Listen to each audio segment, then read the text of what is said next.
Hello everyone, welcome to a slightly different video. Now this video has been planned for like the last 4 weeks on a Friday going, and I've filmed it like 3 times and then I've not been happy with it. So I'm hoping this edit is the happy edit, but we'll find out. Or you will, well, actually, if you're listening to this, it is a happy edit, or at least some part of it. Anyway, let's get on with the video.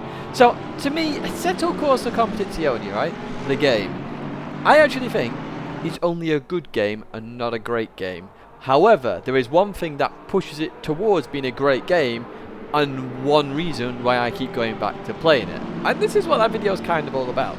Let's start initially with Assetto Corsa, because when I heard it was coming out on PC, and I've heard fantastic things about it, the 1 or 2 worries I have are setups and steep learning curves. They're my always 2 worries in any racing game, irrespective of what it is, and especially with Assetto Corsa.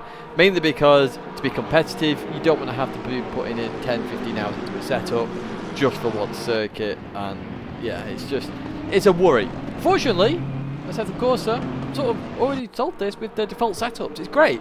Just whack aggressive setup on, adjust the tyre pressures a little bit, get the magic number, 27.7 at the moment, which is the one I've learned and you guys have told me about.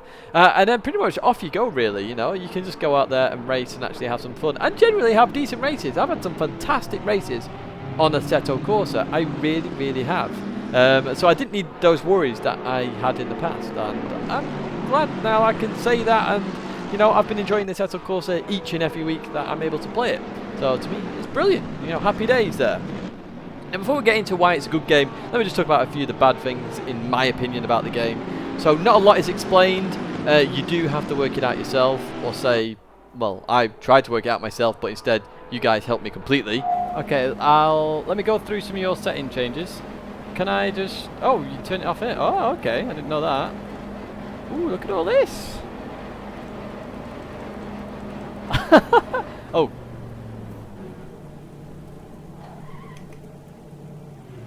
Stop the engine? How do I stop the engine?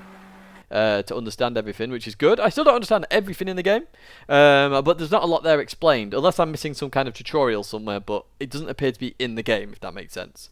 I actually think it is very hard to find a decent online race. We're going to get onto this a little bit. This is why it's only a good game, and one thing makes it great. You probably see where I'm going with this. When I first started, I literally was trying to join servers, and the skill gap on these online races are like 3 years apart here.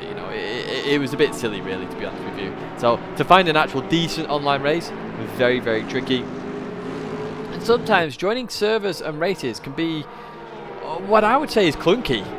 Yes, return of the sausages. Right, let's go find this daily race then. We need to pick the McLaren. That'll be a good start. Macca. LM. Over here. 720. Oh, the 650S is in this game. Who knew? RJN. Confirm. Primary. Server list. Look, I'm learning the game, folks. I also need to turn off my radiator, because it's absolutely scorching in here now. Oh, my word. Right, there we go. So, let's look for Sim Grid. The legends for hosting these races at Laguna Seca. Here we go. Let's join.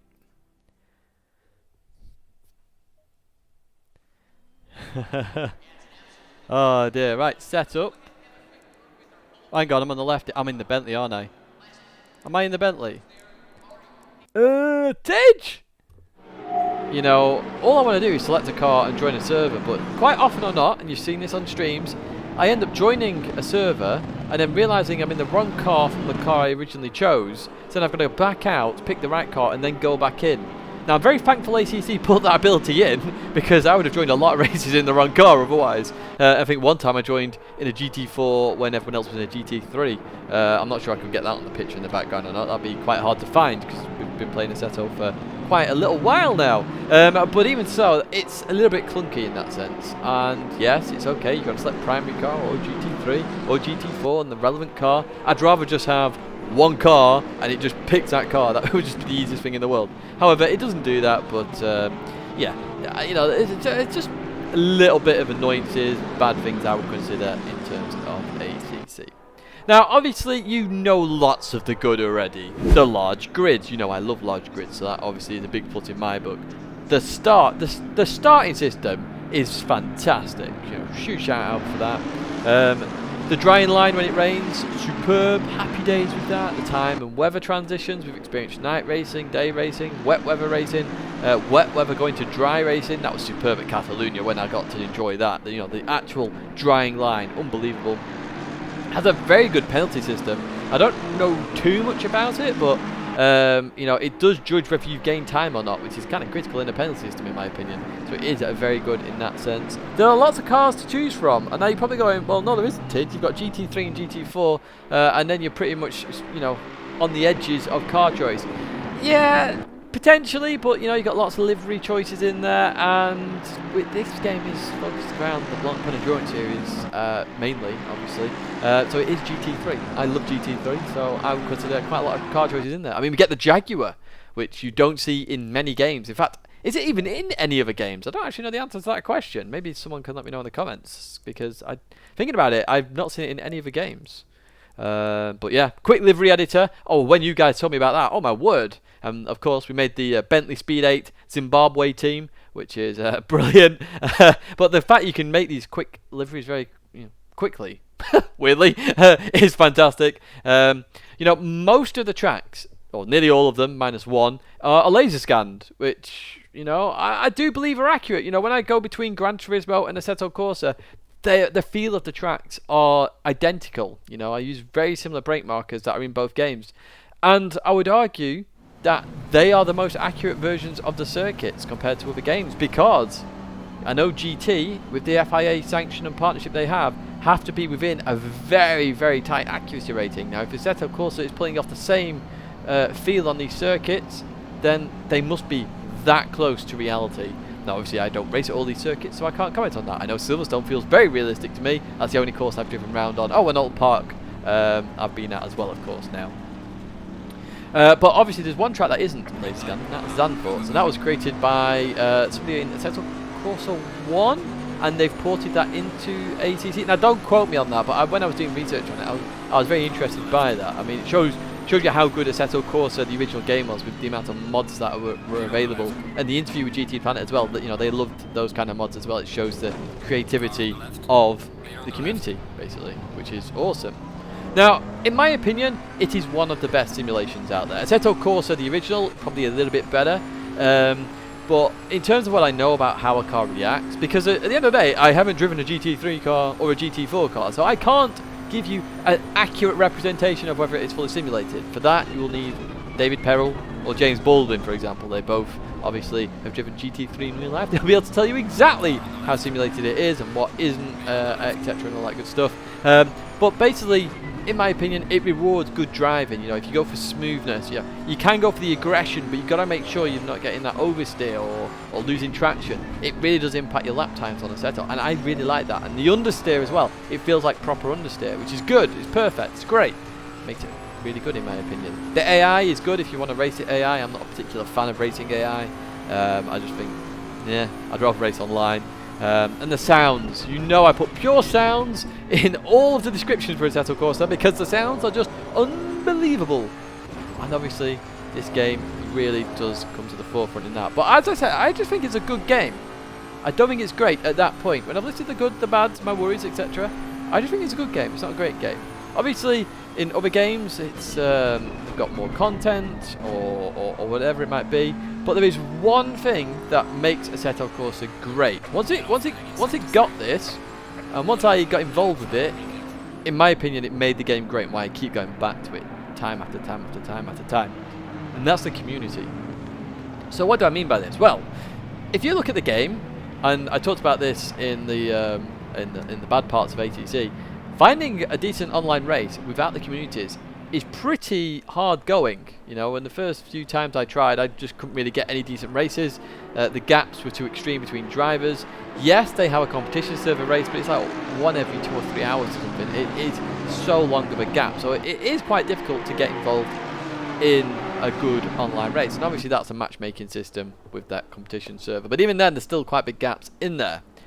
A part of that is because it's more simulation, of course, because we're not all racing drivers, and the skill level, if something it's harder to do, it doesn't necessarily mean it's more sim, but if something is harder to do, the skill gap does increase between drivers, and that means obviously the rating decreases because the skill gap increases, people lose more time in certain places, and the lap times are more varied. Just the way it is. However, getting back to my original point, the one thing that makes this game great is the community. So obviously there's loads of communities out there. I'm just going to name drop a couple here. SimGrid, Trollvision, Apex Online Racing, Racing Club International. They're brilliant though. They offer all these special events or races and leagues and stuff. But SimGrid obviously, they're the ones I go to mainly because they offer the daily races. And I honestly believe the next Assetto Corsa game that ever comes out will incorporate daily races, because I would imagine they're looking at what the SimGrid team have done and they've gone, wow, they've got a lot of participants in that. We need that in this game. Because in reality, that's the only thing that keeps me playing are the community events. I wouldn't have kept playing Assetto Corsa. I'll be honest with you, I wouldn't. It's a good game. You know, I get to experience it with the cars, but then it's sort of, you know, what do you do? What do you do? Well, you want to race online. Well, if you can't find racing online, it's pretty pointless. And that's where the communities come in. And with the communities all having these positive impacts with their leagues, their races, I say the daily races especially, I think are just spot on. And that's in beta as well. It's not even the final solution, because they're going to put splits in and all that good stuff in there, which is going to make it even better, make the races even closer. I think it's superb. And I actually think ATC, what makes it a great game are the communities. It just really, really, really does. Now, would I offer, or would I say, buy Assetto Corsa Competizione? The PC, absolutely. I just think for the value for money for that game is brilliant. But critically, if you're not somebody who doesn't like getting involved in leagues, or as I say, daily races are really easy to get involved with. You know, it's very simple to get involved with. If you're not into that stuff, then potentially it might not be. You know, it might not be, because I know some people look at a league and go, oh, I've got set times now, and some people can't do that. But that's why the daily races exist. So, you know, the SimGrid daily races are unbelievably good for that.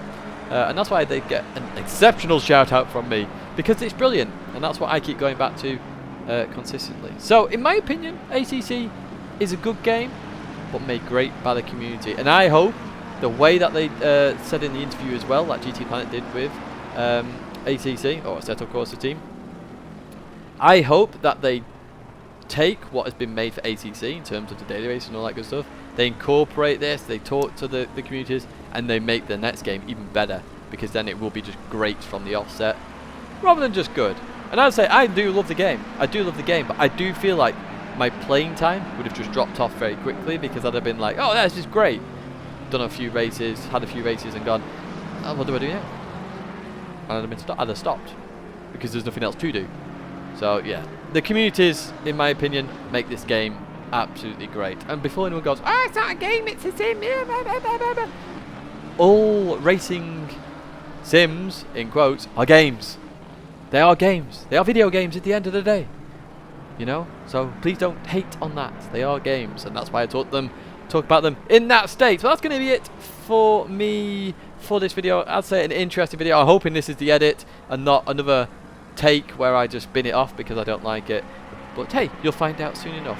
As I say, I do hope you enjoyed this video, and just a little bit of thought process there. It might help you decide whether you want to join in or not, because remember, communities are stewarded and obviously you get better racing from it. But yeah, that's going to be it for me now, folks. Thanks so much for tuning in. If you did like the video, do give it a like. If you're not subscribed, please do subscribe. Otherwise, I'll see you in another video or live stream very soon.